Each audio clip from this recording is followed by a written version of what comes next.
So far I discussed about the education and learning which we receive in our first two phases of life.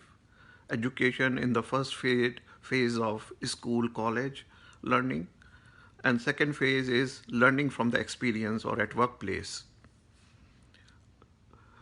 And the, then we enter our third phase,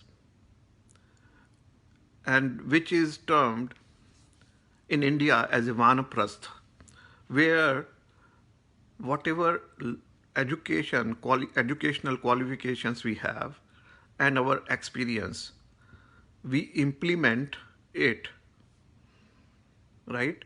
Now we are no longer learning or experience, we have enough experience so that we can apply that and realize our dreams or success.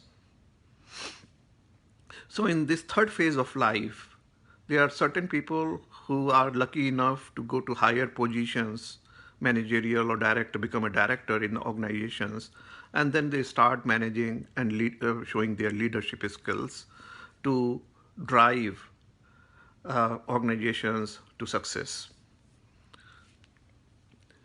But many of us who are not lucky enough, they find that our career is coming to an end and they could not obtain that leadership role which they deserve.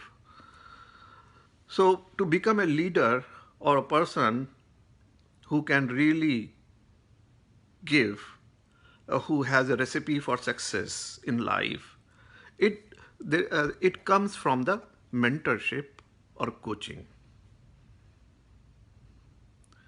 So as I already discussed, during our education life, we receive the knowledge, which is tertiary source of knowledge, not based on the educational policy agenda. And then in second phase, when we enter into workforce, we gain the first-hand experience, working experience, which we call as the first-hand experience, right? Which we gain by doing the things on our own. So it is not an imposition or receiving instructions or something. Although in there is some instructions we receive, even during the working from our bosses, right?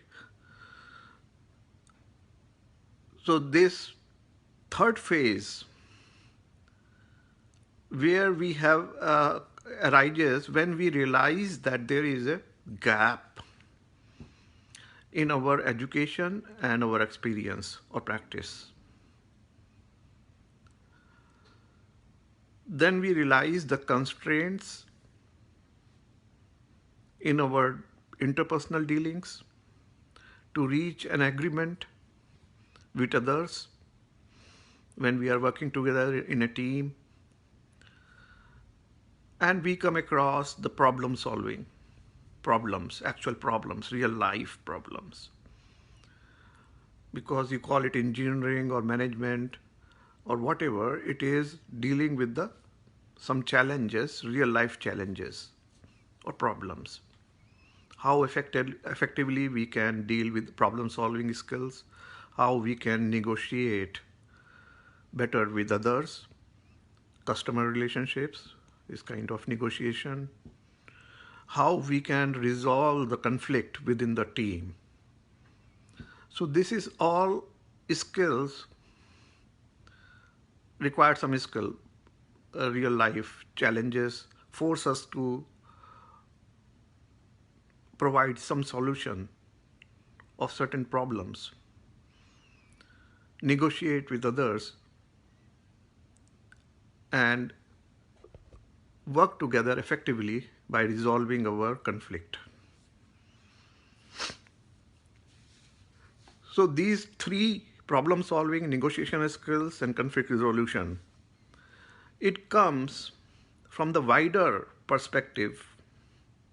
If we have the holistic view of how the society runs, because if we have a channelized thinking, in only one direction, like a subject matter expert of certain field. So in order to reach, whenever people are working in a team of subject matter experts, they all do some brainstorming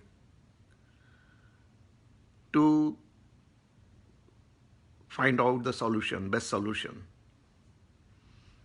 to certain issues or problems. So this collaborative approach comes when we have a holistic viewpoint, not only individualistic, egocentric viewpoint that I am right and others are wrong or something like that, or just thinking from one angle. So we have to look at the 360-degree perspective on any issue. So when we develop this capability of 360-degree view, perspective, holistic view, and effectively collaborate and adapt to the situations, like what situation we are facing. We are facing a situation where we have a health crisis, we have a climate crisis, we have an economic crisis, we have a political crisis, we have a social crisis. We can see the social unrest all around, protests. We can see the political instability, wars between the nations. We can see the organizations failing to reach many big resignation taken place during the COVID. We have seen the health pandemic. No nation was prepared to handle this, despite the United Nations warning in 2016 itself. And nobody giving heed to any climate crisis, which is a big threat, and which is the big threat not only from the climatic point of view, but from food security, energy security, water security, all this point. So there is a big threat or crisis. Our current state is going through a crisis where government or public institutions are not prepared, not even thinking in those directions, or giving just the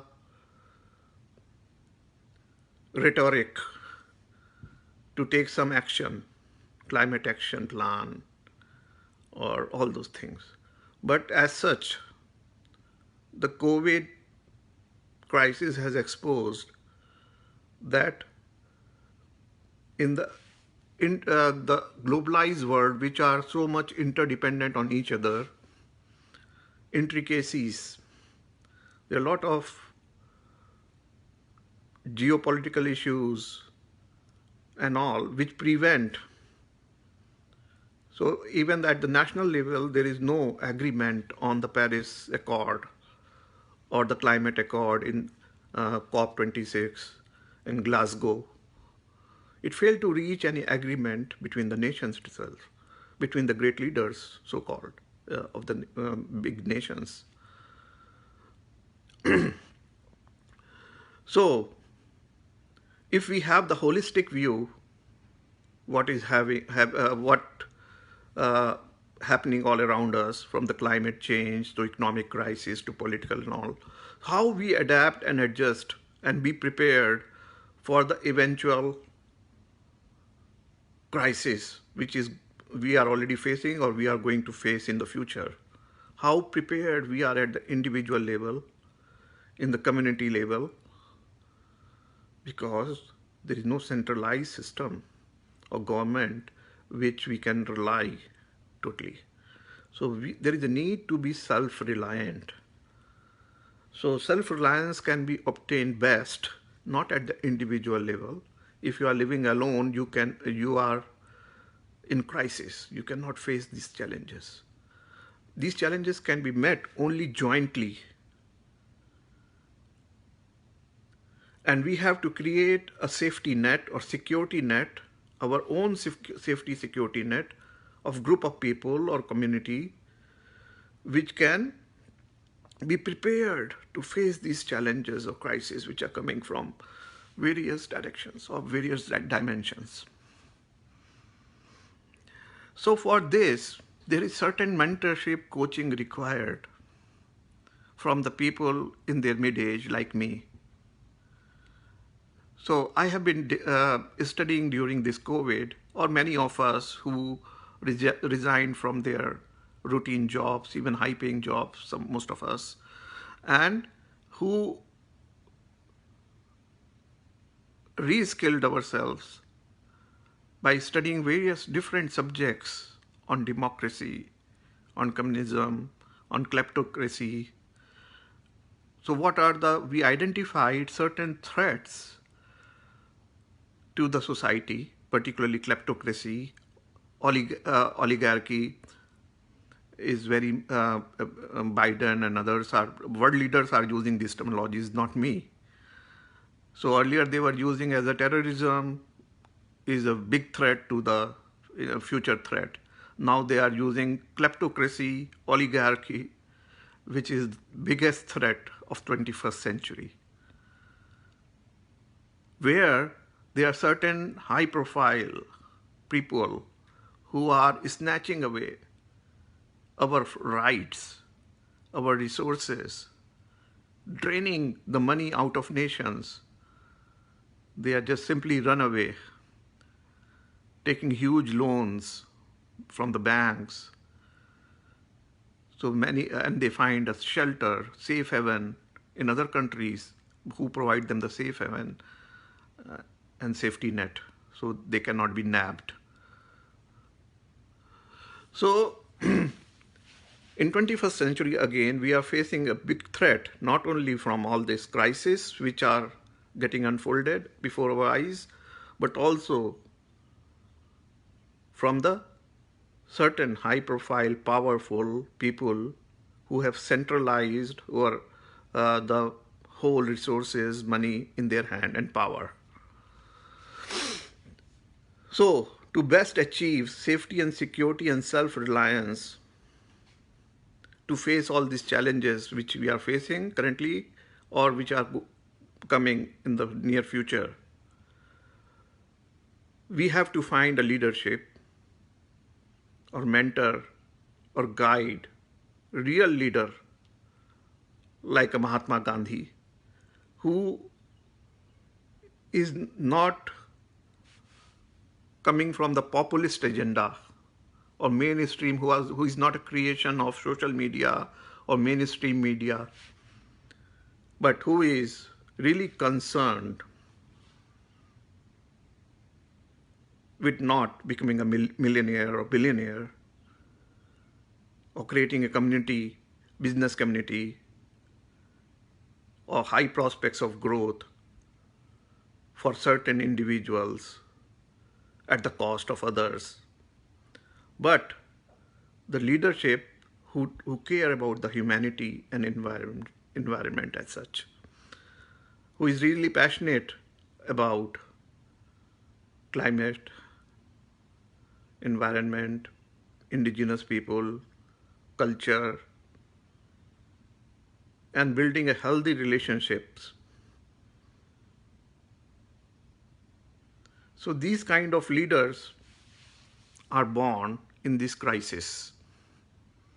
That is the beauty, that is one good thing. In every crisis you look in the history, we have found good leaders, saints, Masiha even. Even Masiha have come in the biggest crisis, time of biggest crisis. So these people, Masiha, saints, leaders, who are the real leaders, who they have provided a direction to the society, new direction, and so that those certain individuals who follow their direction could face the big challenges ahead. So again, I summarize, if you want to sail through the current crisis at of various dimensions, almost every walk of our life, political, social, economic, climate, you think about it and there is a crisis. Information, transportation, energy distribution. You take any field, there is a crisis.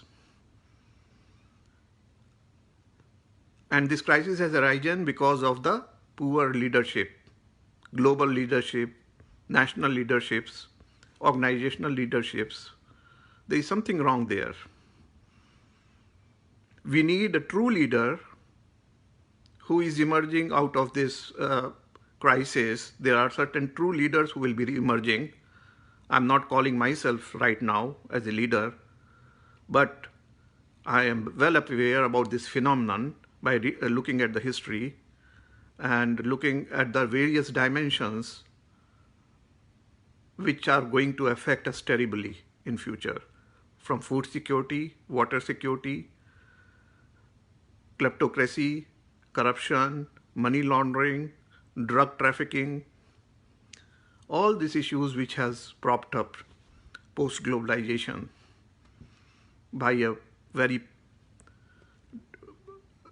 pathetic, loathsome, degraded mentality and design. The design of Iraq war, design of Afghanistan war, all the wars, the design of bioterrorism, the design of funding and terrorism or separatist groups.